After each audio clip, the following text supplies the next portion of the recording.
Stand here, this is not an accident. Somehow the Rebbe Shalom, the Master of the Universe, brought the two of you together. Even though you knew each other in school, and even though you are both locals, very often we don't see the beauty that's in our own backyard. And thank God the two of you did. You share a tradition, Judaism. You share a love of tradition, which is even more important. You share family values. You share, which I was very pleased for you to hear, a love of sports. Treasure that woman. Treasure that woman. All right? And may it continue after football season. But the two of you have a great deal in common.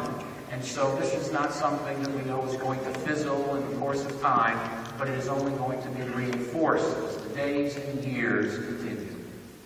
I want to share with you at this great moment 3 brief thoughts. And the first thought has to do with the Parsha, the Torah portion of this week, which is Ki Tisa. It is the famous story where Moses is on top of Mount Sinai, and he comes down to see the Jewish people worshiping the golden calf. And he's carrying the 10 Commandments, and he in his anger smashes them. And the reason we are told that our ancestors built the golden calf was because they lost faith in Moses. And when our tradition analyzes the story, we realize that Moses was only 15 minutes late in getting down from the mountaintop. And this triggered all of the behavior of our ancestors. And so my first word of advice to you on this, your Parsha, Ki Tisa, is be patient with each other. You both work, and you both work very hard. You might expect to get home at 5 o'clock or at 6 o'clock, and it might be 7 o'clock or 8 o'clock. Or promises and commitments might have to be somewhat altered because of the direction you're both following. Be patient with each other. Whatever it is, be patient and be understanding with each other. If you do, it will only make the love you have stronger.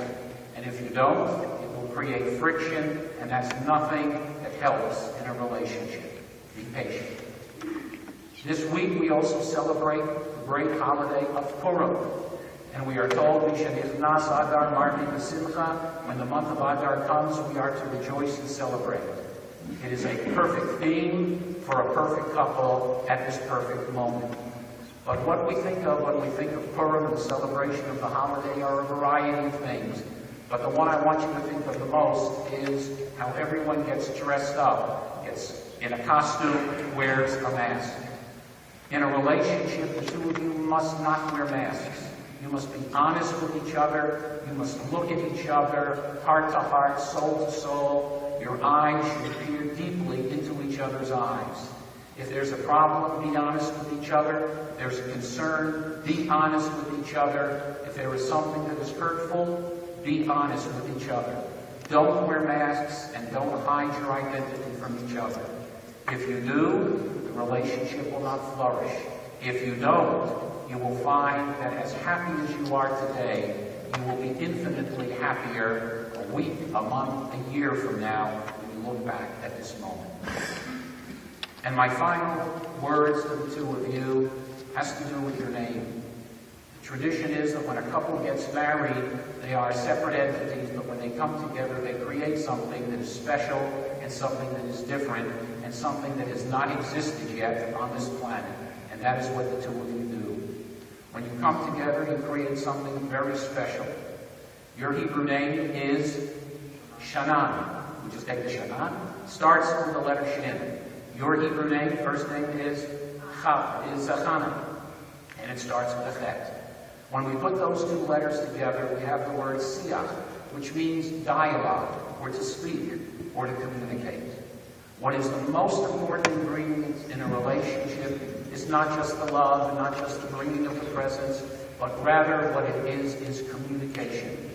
If the two of you communicate with each other in times of joy and in times of sorrow, in times of delight and in times of disappointment, once again, by communicating with each other and sharing with each other, you will create a unity that is unparalleled.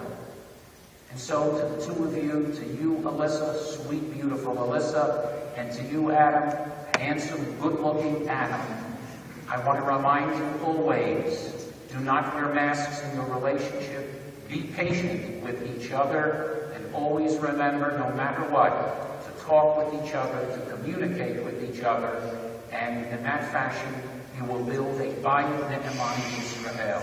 You will build a true, loving home in the community of Israel. And now, by the power vested in me by the state of Georgia and in accordance with the laws of Moses in Israel, it gives me great joy and great delight to officially declare you, Alyssa, and you, Adam, to be husband and wife.